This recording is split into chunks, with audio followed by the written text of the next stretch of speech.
여러분 안녕하세요. 이걸 어디다 놓을까? 화면을 여기다 놓을까요? 네.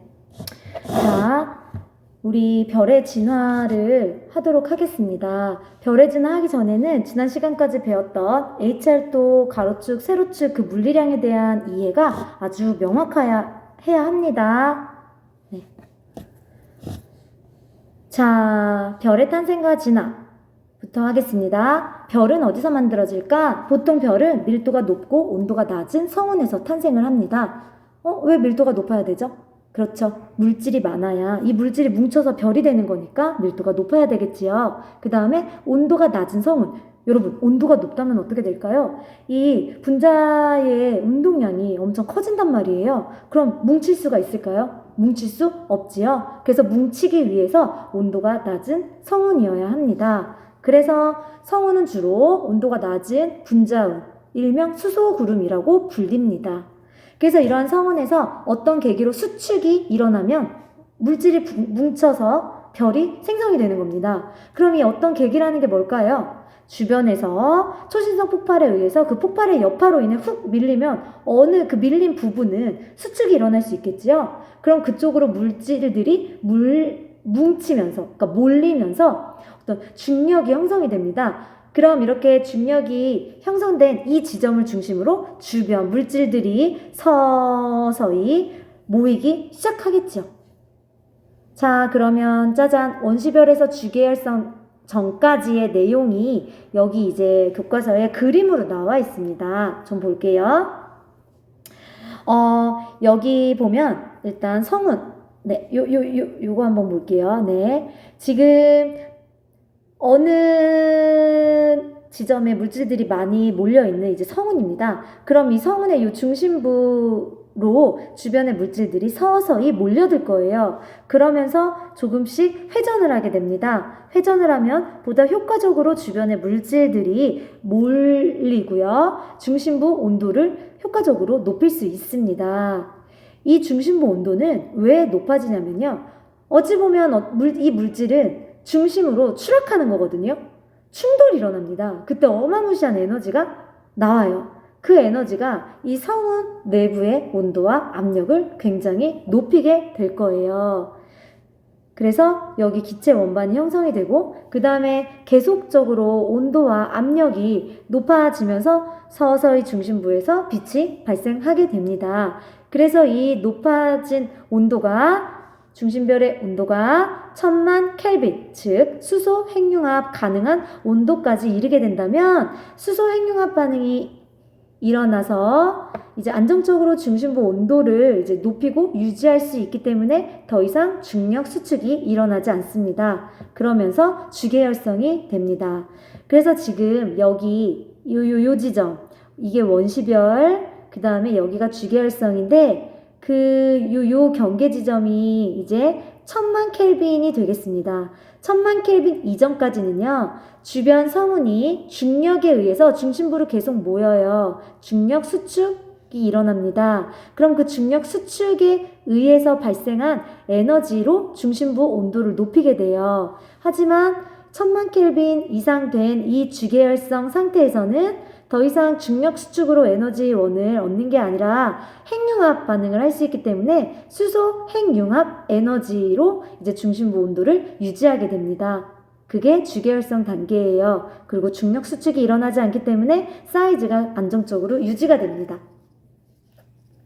자, 그러면 이게 이제 기본적인 원시별에서 주계열 전까지의 진화 과정인데요. 이거를 HR도에 표현을 할 수 있어야 됩니다. 자, 다음 페이지 볼게요. 지금 여기 이렇게 HR도가 나와 있습니다. 여기 HR도 가로축은 표면 온도예요. 그래서 오른쪽으로 갈수록 온도가 떨어집니다. 그 다음에 요 세로축은 광도, 위쪽 방향으로 갈수록 밝기인 광도가 커지는 겁니다. 지금 이 HR도에 원시별에서부터 주계열성이 되는 진화 경로를 나타냈는데요. 이거에 대해서는 요 위에 정말 구구절절한 요 문단이 나와 있어요. 그래서 이 구구절절한 이 문단을 HR2를 이해하면 정말 이렇게 깔끔하게 한 번에 꽉 나타낼 수 있는 것이죠. 일단 표현이 좀 어려울 수 있으니 한번 같이 볼게요. 원시별의 진화 경로는요, 원시별의 그 초반 질량에 따라 다릅니다. 아무래도 물질이 많이 모인 원시별이 있을 테고요. 좀 적게 모인 작은 원시별이 있을 거예요. 지금 이 HR2 상에는 100배. 지금 여기 M의 이 동그라미 있죠? 요거는 태양을 뜻하는 그림 기호입니다. 그래서 L선 그러면 태양 광도, M선 태양 질량, R선 이거는 태양의 반지름을 의미를 합니다. 요 기호를 알아두세요. 그래서 태양 질량의 100배, 5배, 태양 정도, 그 다음에 0.1배 이렇게 100배부터 0.1 사이즈의 원시별의 진화 경로를 좀 비교해 놨어요. 보면은 질량에 따라 진화 경로가 다릅니다. 전체적으로 원시별은 HR2의 오른쪽에서 왼쪽으로 진화를 합니다. 이 말은 뭐겠어요? 오른쪽에서 왼쪽으로 지금 진화하고 있어요. 이 말은 표면 온도가 낮은 상태에서 점점 높아진다는 걸 의미해요. 아까도 말했다시피 물질이 서서히 모이다가 어느 정도 중력이 커지면서 주변 물질을 빠르게 모일 때 중력 수축 에너지에 의해서 중심부 온도가 높아집니다. 중심부 온도가 높아지면 아무래도 표면 온도도 높아지겠지요. 그래서 중심부 온도가 점점 높아지면서 표면 온도도 낮은 상태에서 점점 높아지는 방향성인 즉 HR2의 오른쪽에서 왼쪽 방향 주계열 가지로 이제 넘어가는 경로를 좀 알 수가 있네요. 그런데 네. 여기 좀 볼게요. 보면은 100배인 별과 원시성과 0.1배인 원시성을 좀 비교해 보면은요.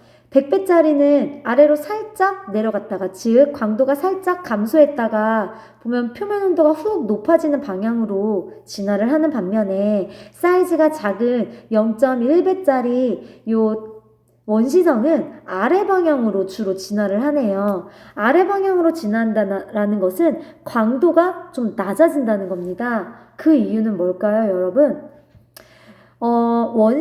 원시성에서 주계열성까지 가는데 중력 수축은 이제 원시별에서 주계열의 진화 상태에서는 주요 그게 에너지원이에요. 그래서 중력 수축이 일어나는데 굉장히 사이즈가 큰 별 같은 경우는 중력 수축이 일어나도 사이즈 변화가 크지 않아요. 원래 굉장히 컸기 때문에 뭐 수축을 좀 하더라도 사이즈 변화가 크지 않는데요. 물질들이 좀 적게 뭉쳐있는 사이즈가 작은 원시성 같은 경우는 중력 수축에 의해서 사이즈가 감소하기 때문에 표면 온도가 증가하는 폭보다 이 광도가 감소하는 폭이 더 높아서 아래쪽으로 이렇게 진화 경로를 갖게 됩니다. 그래서 사이즈가 만약에 0.1배보다 더 작은 만약에 태양의 0.08배 이하야. 그러면 이런 별들은 아예 주계열성으로 진화를 못하고요. 주계열성으로 진화를 하려면 여러분 중심부 온도가 1000만 켈빈까지 올라가야 되잖아요. 거기까지 중심부 온도를 높이지 못하고 그냥 그 상태로 사그라듭니다. 그것을 갈색 외성이라고 해요. 네, 갈색 외성. 자, 그리고 질량이 클수록 주계열성에 빨리 도달한다. 여기 보면 100배짜리 보면 10의 2제곱, 그 다음에 10의 3승, 그 다음에 10의 4승. 즉 원시성이 쭉 진화해서 주계열성이 되는데 걸리는 시간은 10의 4승인 만년입니다. 그런데요, 여기 0.1배짜리 한번 보시겠어요? 보니까 원시성에서 주계열성에 도달하는데 10의 8승년입니다. 1억 년인 거죠? 엄청 오래 걸리죠. 그래서 질량이 클수록 주계열에 빨리 도달하고 빨리 죽을 거예요. 그러니까 진화 속도가 빠르다라고 표현할 수 있어요. 그러니까 질량이 클수록 좀 굵고 짧게 살아가는 경향이 있고요. 그 다음에 질량이 작은 별들은 가늘고 길게 오래 살지요. 그래서 질량이 클수록 빨리 늙어서 죽어요. 자, 질량이 태양 정도인 천체 1M선 이런 원시별에선 주기열이 되는데 약 3만 년이 걸리고 질량이 태양의 5배인 경우는 100만 년이 걸린대요. 3만 년이 아니라 참 3천만 년이네요. 그러니까 질량이 클수록 훨씬 더 진화 속도가 빠르다는 걸 알 수 있습니다. 또 원시별의 질량이 클수록 주기열에 도달하였을 때 별의 광도가 크고요. 표면 온도가 매우 높은 별이 됩니다. 즉 우리 분광형으로 보자면 자 이렇게 원시별의 질량이 큰 애들은 확실히 큰 별이 될 텐데요. 표면 온도가 높고 굉장히 광도가 큰 별이 될 거고요. 질량이 작은 원시별은 어둡고 차가운 주기열성이 될 겁니다. 그것도 질량에 따라 이렇게 차이가 나네요. 그렇죠? 그래서 질량이 클수록 주계열의 요 왼쪽 상단에 위치하게 될 것입니다. 알겠죠? 여기 별의 질량과 수명의 관계가 나타나 있어요. 별의 질량과 수명은 서로 반비례의 관계입니다. 자, 이 수명은요. 어쨌든 별이 자신의 질량을 소모해서 광도를 내잖아요. 더 이상 소모할 질량이 없으면 광도를 내지 못해요. 그러면 죽은 별이 되겠지요. 그래서 이 수명은 이 질량을 광도값으로 나눈 거예요. 그게 수명인데 이 광도는 보통 질량이 클수록 커지는 거든요. 그래서 이 L값 대신에 M의 2.3에서 4승을 집어넣을 수 있어요. 그러면 상쇄되잖아요. 그래서 결국 남는 거는 T는 M의 1.3에서 3승분의 1에 비례한다. 즉 T와 M값은 서로 반비례하는 관계가 돼요. 그래서 질량이 크면 클수록 수명은 짧습니다. 자, 그래서 지금 이 HR도는요. 진화에 따른 질량에 따른 원시별의 진화 경로를 나타낸 거예요. 원시별이 주계열이 되는 데에 걸린 걸 나타낸 HR도입니다. 그럼 다른 말로 치면 이제 주계열성에서 다시 거성이라든지 다른 진화 단계로 변화해 가는 과정도 역시 여기 HR도에 나타낼 수 있다는 뜻이죠. 네. 이렇게 그 HR도에 표현하는 것도 여러분들이 이해하고 있어야 합니다. 자, 그러면 바로 넘어갈까요? 여러분 여기 이해되셨나요? 꼭 수업 시간에 이해 안 된 부분은 질문을 해줬으면 좋겠습니다. 아셨죠? 자, 주계열 단계. 여기는 아주 간단해요. 주계열 단계의 별에서는 중심에서 수소행융합 반응이 일어납니다. 즉 중심부 온도가 1000만 켈빈 이상이란 뜻이에요. 나 지금 카메라가 어디죠? 여기구나 카메라가. 난 내 사진 보고 있었는데. 그럼 좀 여기다 내릴까? 이렇게. 네, 미안합니다. 자, 이 상태에는요. 이제 중력 수축이 주된 에너지원이 아니에요. 수소 핵융합 반응이 주된 에너지원이에요. 그래서 여기에서는 내부 기체 압력과 별의 중력이 평형을 이룬 상태입니다. 이 말을 과학적인 표현으로 정역합 평형 상태라고 합니다. 제가 여기 지금 그림을 좀 그려놨는데요. 온도가 높아지면 높아질수록 분자 운동량이 커지기 때문에 바깥으로 팽창하려는 내부 압력이 굉장히 강해져요. 그런데 지금 그것들이 중력에 의해 꽉 뭉쳐져 있는 상태거든요. 이거 중력 수축입니다. 이거는 바깥으로 나가려고 하는 건 내부 압력이고요. 지금 그 팽창하려는 내부 압력과 수축하려는 중력 수축이 지금 같은 거예요. 그러니까 사이즈 변화 없이 안정적인 단계지요. 이게 정역합 평형 상태입니다. 이 주계열성 단계에서 별은 가장 안정적이고요. 그 일생의 약 90%를 이 주계열 단계에서 머무릅니다. 그래서 우리가 관측하는 대부분의 별들이 다 주계열성이에요. 자, 그 다음에 별은 주계열 단계에 머무르는 기간이 질량이 클수록 아까 우리 위에서 짧다라고 이미 알았죠. 그 이유는 뭐냐면요. 별의 질량이 클수록 이 중심부의 온도가 높아지죠? 그럼 수소 핵융합 반응이 굉장히 빠르게 일어날 수 있어요. 이 수소 핵융합 반응도요, 반응의 종류가 좀 있거든요. 막 연쇄적으로 따따따따 일어나는 반응이 있어요. 온도가 높은 애들은 그렇게 연쇄 반응이 일어나거든요. 그럼 수소가 엄청나게 빨리 소모가 돼요. 그러니까 요 빨리 주계열 단계를 벗어나게 되는 겁니다. 왜냐하면 이 주계열 단계가 바로 수소 핵융합이 일어나는 단계거든요. 그래서 수소를 다 소진하고 수소 핵융합 반응이 끝나면 이제 이 주계열을 벗어난다라고 표현을 하는 거예요. 아셨죠? 자, 넥스트.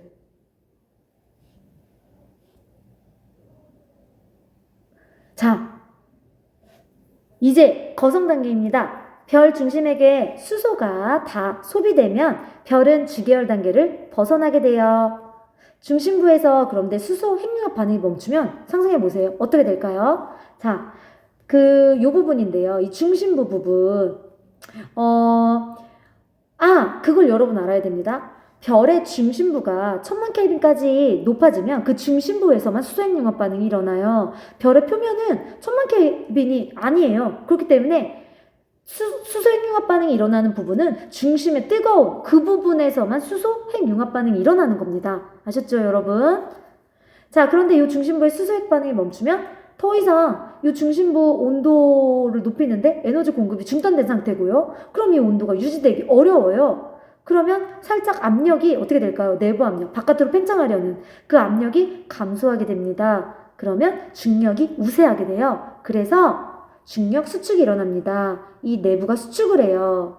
그래서 1번, 수축할 때 열 에너지가 발생을 하는데 이때 발생한 이 열 에너지가 이 중심부 부분에 아직 남아있는 수소 잔재들, 그래서 이 노란색으로 빗금친 이 부분을 수소 껍질이라고 하거든요. 수소각 부분이라고도 합니다. 수소각 또는 수소 껍질 이렇게 표현을 합니다.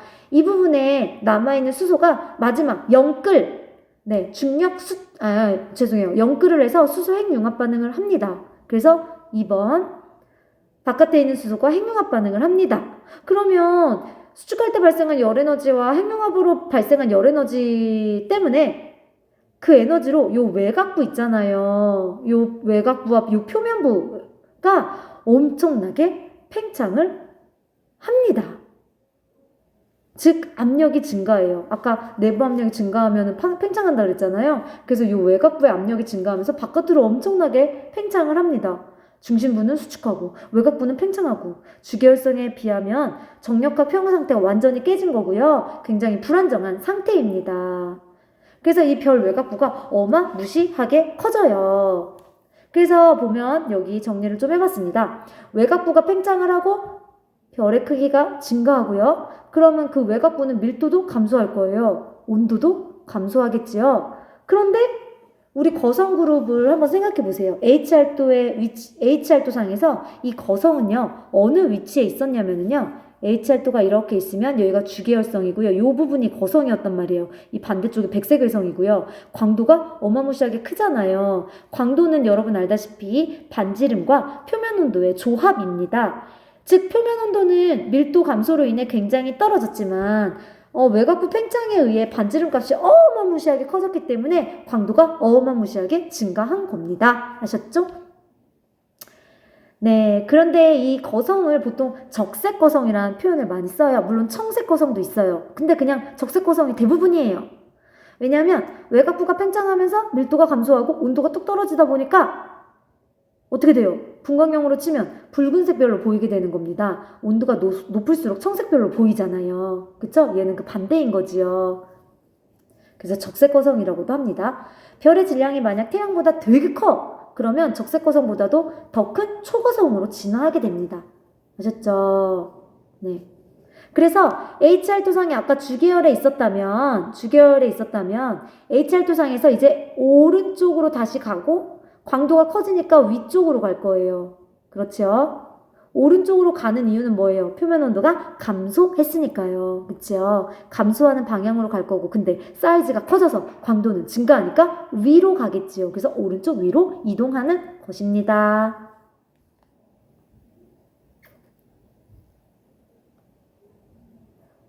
자, 이제 별의 종말이랑 요 뒷페이지는 연결해서 계속해서 이제 녹화를 할게요. 잠깐만 쉬고 봐요.